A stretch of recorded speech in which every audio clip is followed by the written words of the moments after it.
Hi, I'm Morgan and today I'm going to talk about the books that I read in the month of June. The first book that I read was one off of my Pride TBR, and that was Aphrodite Made Me Do It by Trista Mateer. It's a very nice cover, and I did read this on ebook, so this is actually appropriate for once. I gave this 4 stars. I really loved it. I loved the interweaving of the poet and Aphrodite's points of view and their opinion, and the kind of overarching theme of reclaiming strength through the metaphor of Aphrodite reclaiming her mythology. The book itself wasn't what I expected. I knew that it was poetry, but it was also multimedia, which I didn't expect at all. There was art and pictures and prints, and many of them incorporated quotes.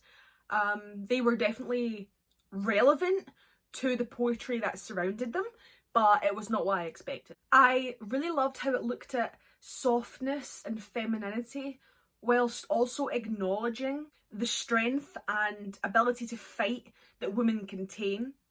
And there was also a lot of really nice mythology imagery, which I really enjoyed. I'm a big fan of that, in case you hadn't noticed. The only bad thing about this is that some parts didn't feel quite like poetry to me, and that kind of took me out of the rhythm of the book. And that's the only reason I took a star off, because I really did love it, but some parts of it felt more like I was being spoken to than it was poetry.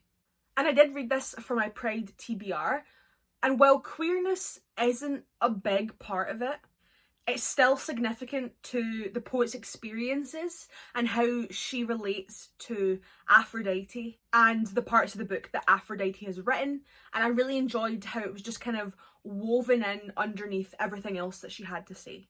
The next book I read was also on my Pride TBR, and that was All Out, the no longer secret stories of queer teens throughout the ages.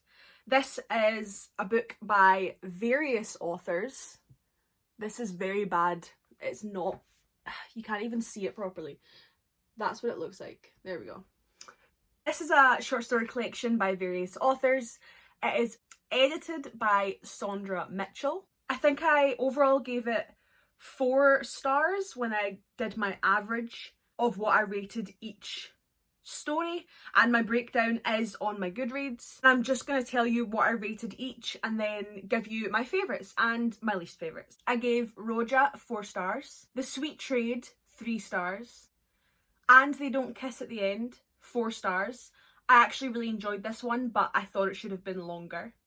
Burnt Umber 4 stars. The Dresser and the Chambermaid 5 stars, very adorable. New Year 5 stars. Molly's Lips 4 stars. The Coven 3 stars, this was a letdown for me. Every Shade of Red 5 stars. Willows 5 stars. The Girl with the Blue Lantern 4 stars. The Secret Life of a Teenage Boy 3 stars. Walking After Midnight 3 stars. The End of the World as We Know It 3 stars. 3 Witches 5 stars. The Inferno and the Butterfly 5 stars. And Healing Rosa 3 stars. Out of all of those, I have a few that were my favourites and a few that were my least favourites. None of them were outright bad, so I never gave any 2 or 1 stars. But they were a letdown, ones that I thought I was going to enjoy that I found I didn't enjoy, or ones that I didn't enjoy the writing or the plot of. I found that The Coven was a letdown. It seemed to be something that I thought I would really enjoy, about queer women and witches and kind of supernatural stuff, but I just found that it didn't really make that much sense. Like, the plot was kind of bare and it didn't draw me in like I thought it would. I also didn't really like The Secret Life of a Teenage Boy, mostly because I'm not a fan of like love at first sight, and it was very much a case of like, oh, I just met the only queer person I've ever met, and then they're just suddenly like, they click and they talk about like really important stuff, and I was just like, this just seems so fake, so I wasn't vibing with it. And the other one was The End of the World as We Know It, which again, it wasn't bad.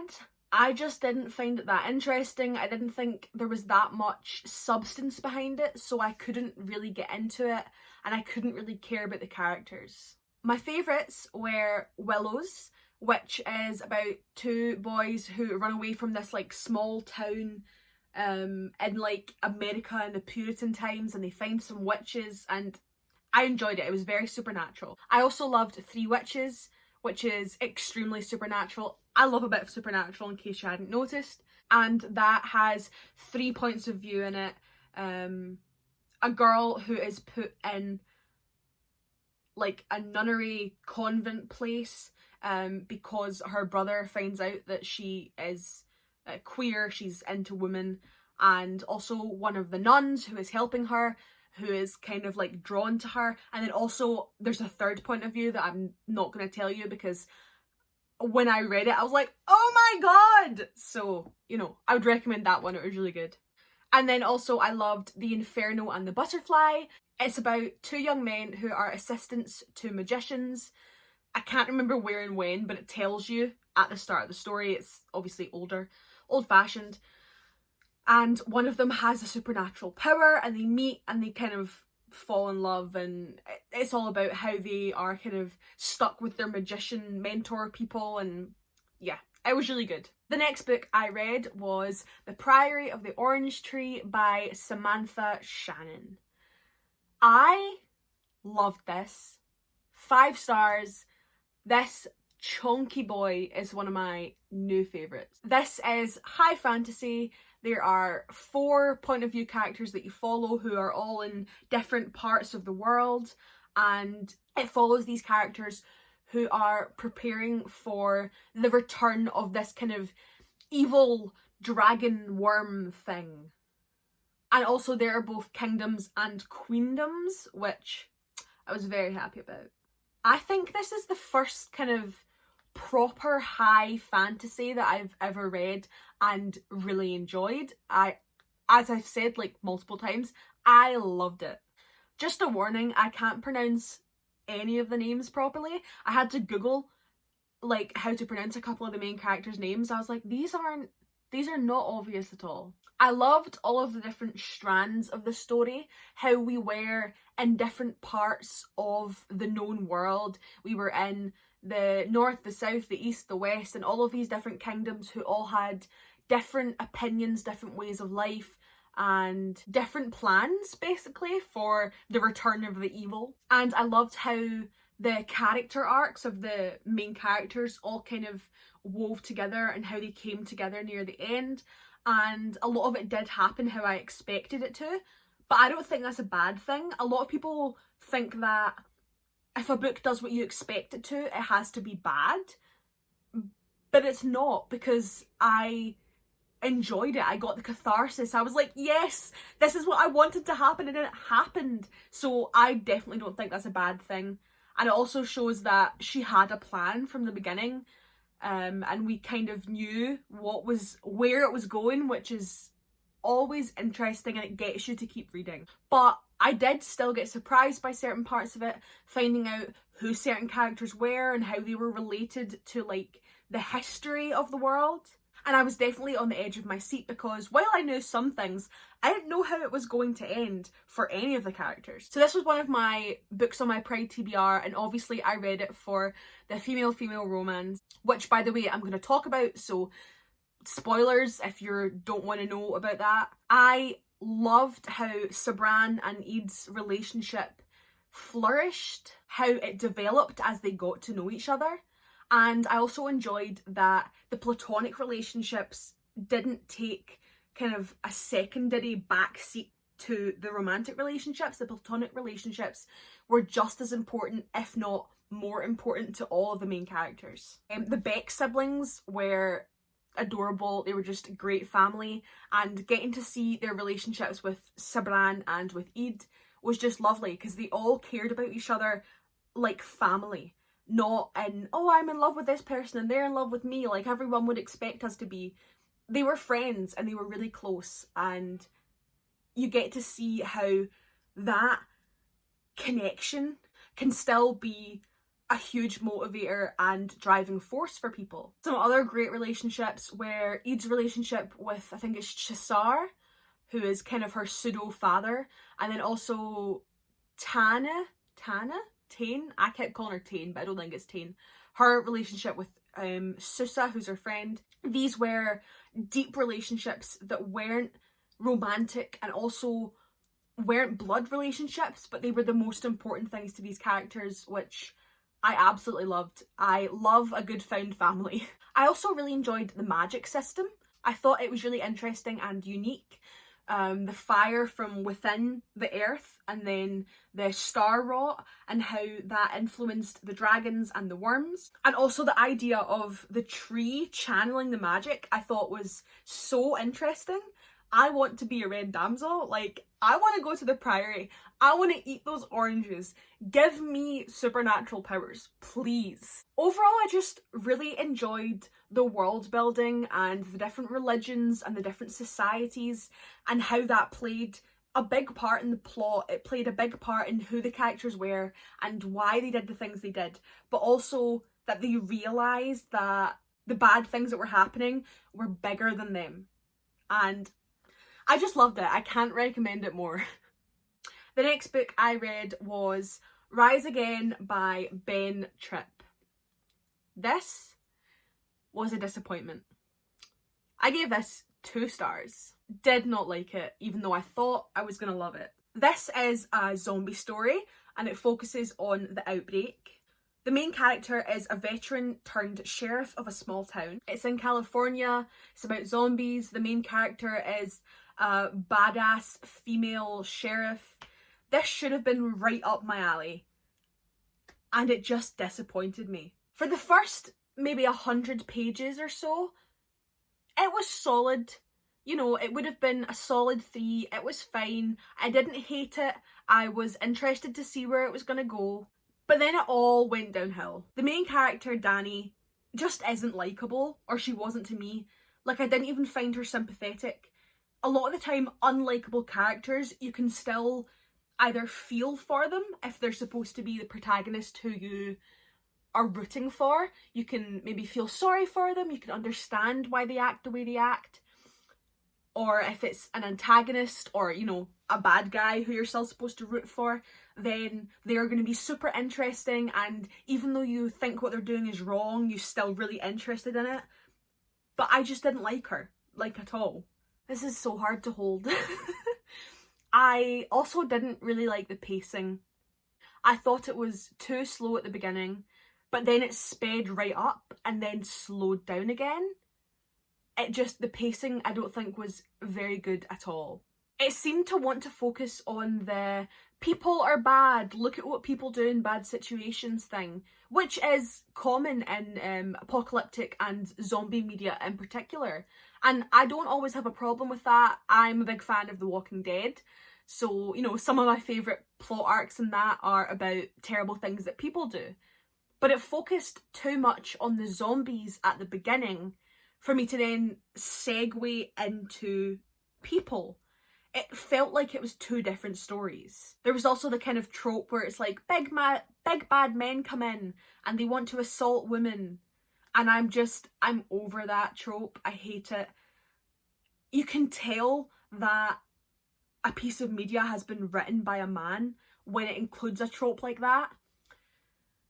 And I'm not saying women don't write those things as well, but I feel like the way it's written is very much indicative of whether it's a man or a woman who wrote it. I did not like how it was written here. I mean, I'm not a fan of the trope in the first place, but it was just icky and I did not like it. Also, way too much happened over the course of the book, and most of it happened in the second half, or even like the last third of the book. I didn't understand the purpose of Dani going to San Francisco. Was it San Francisco? No. Whatever city she went to, I think it might have been LA. Whatever city she went to, it was pointless. It didn't do anything for the plot. It wasn't necessary. And I think it just made it too fast, and it was time that could have been spent on other things. and that whole section of it definitely could have been cut without detriment to the story. So overall, I just did not enjoy it. I didn't enjoy the characters, the plot, the pacing. I would not recommend this. The next book that I read was actually a comic / graphic novel called Saltire, and it's written by John Ferguson. I gave this 3 stars. So as you might have guessed by the name and the lovely cross at the top, this is Scottish. It was written by a Scottish group of creators, because obviously it's not just a writer, there's illustrators and stuff. And I bought this at a Glasgow Comic-Con, not an MCM Comic-Con, not like one of the big ones, it was like a small local creators one. And I actually met the creator guy, and it's signed.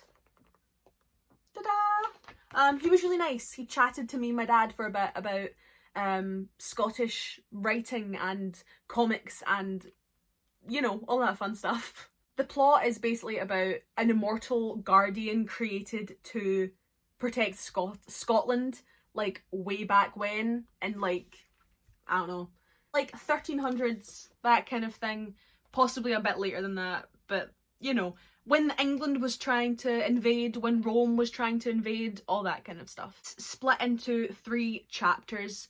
Instead of like separate comic books, it's one big book, but it's split into sections. I found the first chapter quite confusing. Like, I was really interested in learning the lore. I thought the bits that I could understand were really interesting, but I did find it hard to follow.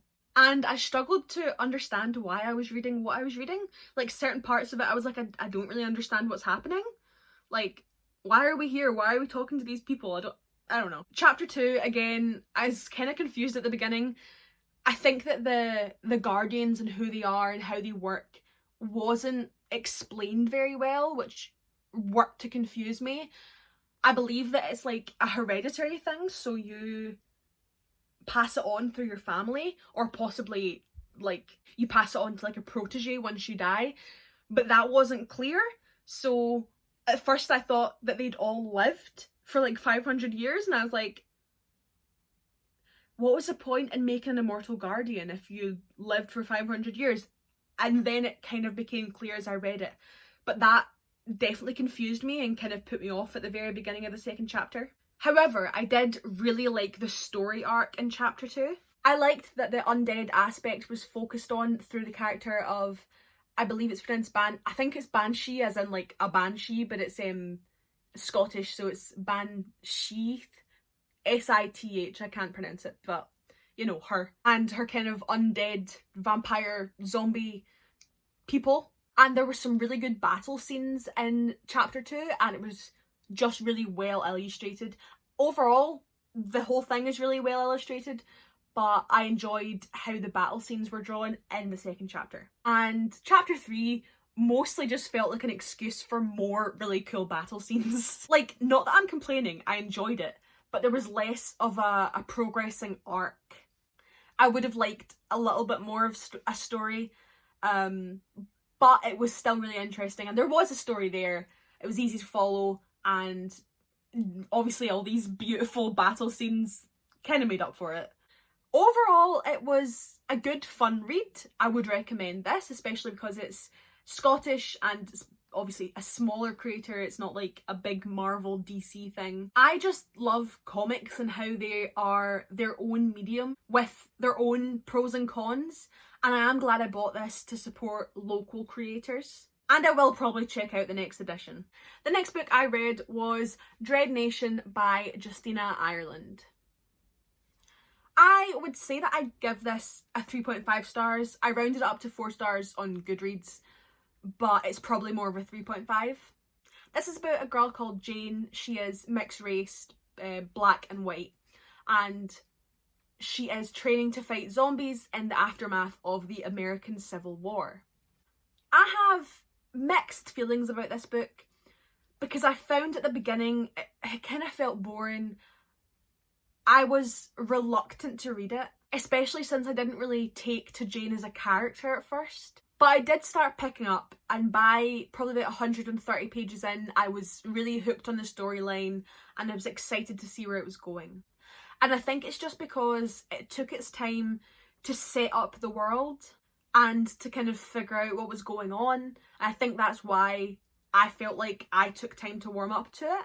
It wasn't badly written or anything. I think it was just a bit too slow, or at least too slow for what I expected. It also does read very YA, which isn't a bad thing because it is YA, or at least, you know, it skews YA.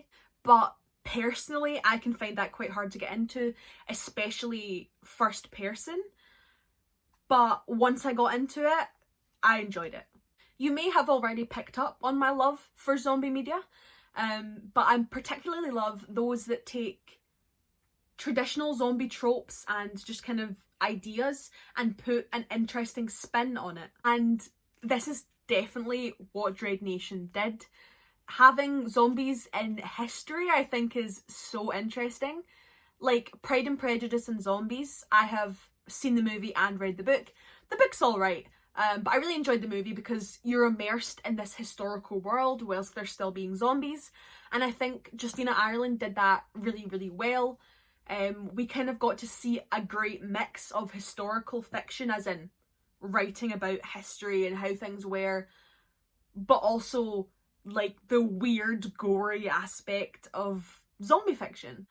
And eventually I did take to Jane as a character, and once I did, I was more invested in the characters and their relationships than the plot. Not because the plot wasn't interesting, it was just what I found more interesting was the characters. I did prefer the other characters. I preferred Catherine and Jackson, or Red Jack, but I also really enjoyed their relationships with Jane. I think that is what endeared me to her more, because I got to see how she interacted with others. And I also liked when she looked back at her time living at the old plantation with her mum and the aunties. That was one of the things I loved. And of course, this was one of the books on my Pride TBR, so I was looking out for that good representation. And the thing about the rep in this is that it is extremely subtle. Although it is canon, like it is mentioned in the book, we're not inferring, but it's subtle and we don't get actual labels. But I think that's mostly because of like the time period. Jane is most likely bisexual. She talks about being interested in girls and also talks about her former relationship with Jackson. And Kate is likely on the ace spectrum, as she talks about not being attracted to anyone and not thinking that she ever would be, and honestly not really wanting to be. While the representation isn't a big part of the plot or the characterization, it is canon, and the characters are both women of colour, they're both mixed race. So that is a positive aspect of the representation. I wouldn't say it's like the best, but it is a good thing, and it might be further explored in the sequel. I don't know yet, I guess I'll just have to see. And it's mostly just like an extra positive. And I do plan on picking up the next one, but mostly for the characters as opposed to the plot. I am still interested in the plot, like I kind of want to know what they're going to do about the kind of insane zombie things that are happening. But I'm more excited to just see Jane and Kate and Red Jack on their journey across the West. The next book I read was Bunny by Salima Hill. This is a poetry collection and I gave it 3 stars. Kind of. I don't know. I still don't really know how I feel about it. It was a weird collection and I'll probably have to read it again to fully understand it and to kind of, you know, understand my own feelings about it. I personally prefer longer poetry than the poetry that was in this book. These were shorter, a lot of them were like 4 sentences, which is probably why I didn't click with it overall.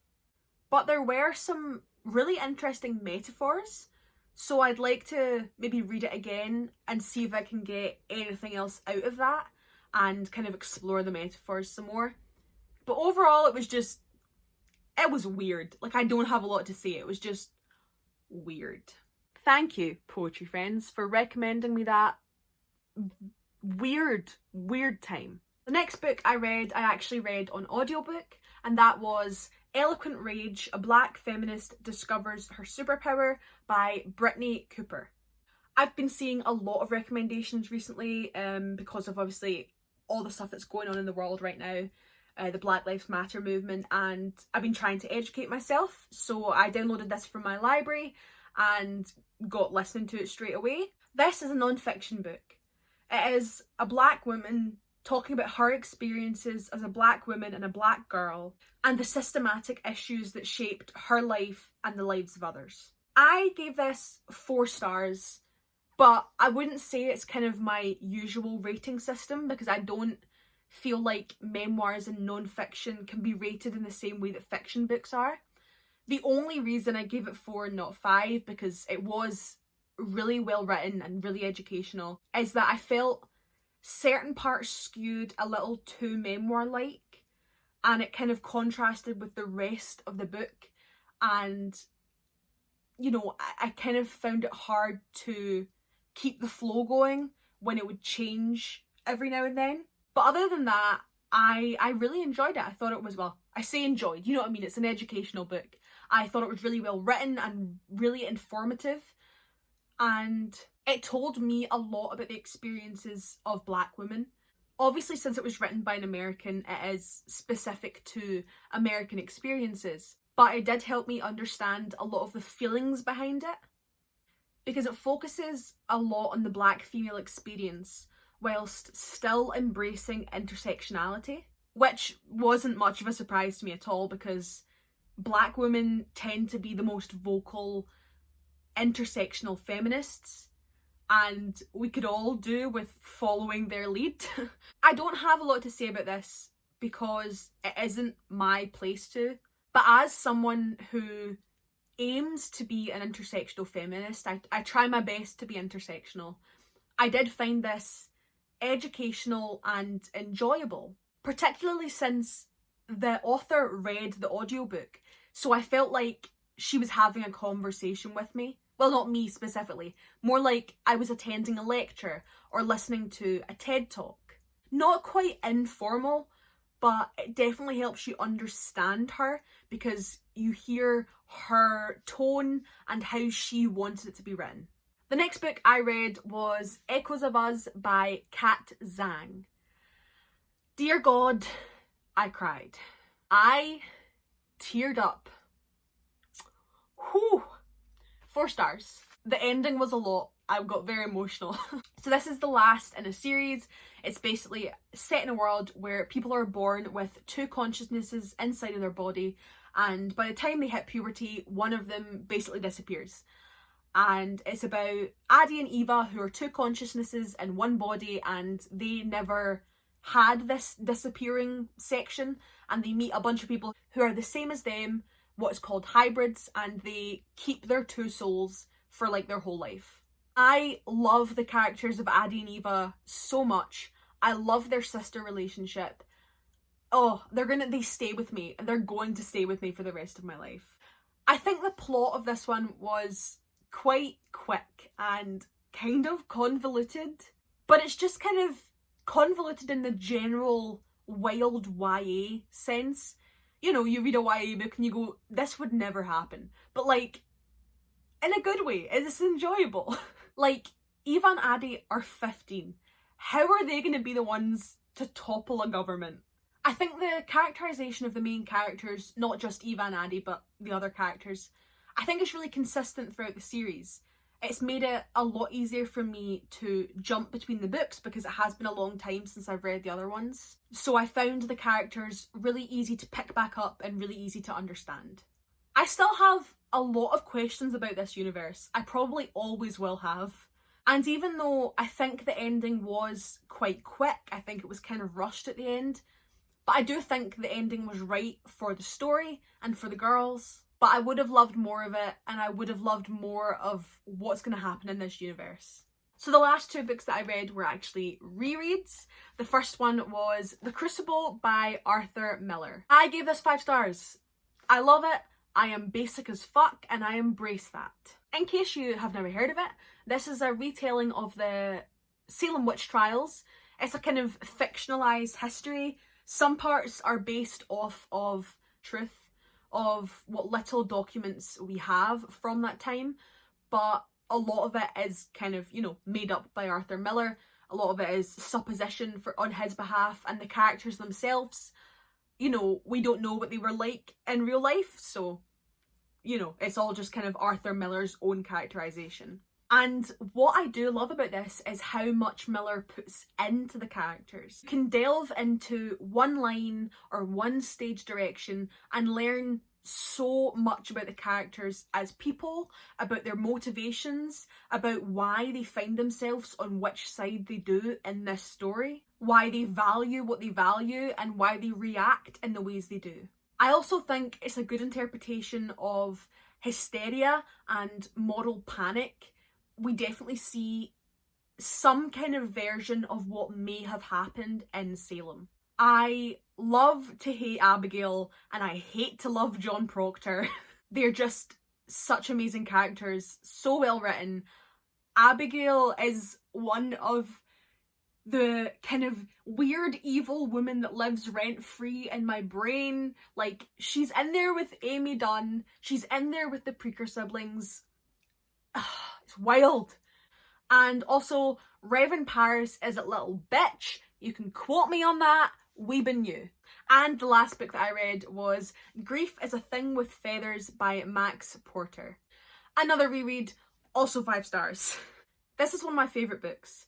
It is a novel in verse about a father and his 2 young sons coping in the aftermath of the death of the wife/mother. Honestly, it's one of my favourites and I get something new out of it every single time I read it. This time I think I understood Crow's place in the story a lot more. How the father is coping with his grief by relating to the man he has studied for years, who is Ted Hughes, and how Crow isn't a manifestation of his grief exactly. It's not quite his hopelessness. It's the thing that keeps him going despite the grief and the hopelessness. It's almost a reminder manifest of what he has in the world and the things that tie him to Earth now that the woman he loves is gone. Porter writes grief and emotional distress so eloquently. And it's kind of similar to why I liked the portrayal of grief in As I Lay Dying by William Faulkner, because it allows us to see grief in its most simple form. It highlights the glaring absence of the person who has passed and focuses on how the mind copes with that. And those were the books that I read in the month of June. So many of them. This video is going to be so long. I've been sitting here recording for an hour. That is wild. Thank you so much for watching my video. If you made it to the end, I'd love it if you could like, comment, subscribe. Come talk to me down below. All my social medias are linked down below. I'm always up for a chat about books. Let me know if you've read any of these, because some of these are ones that I really don't see on BookTube, like, at all. Maybe I'm just watching the wrong people, but I don't think so. And again, thank you so much for watching. Until next time, bye!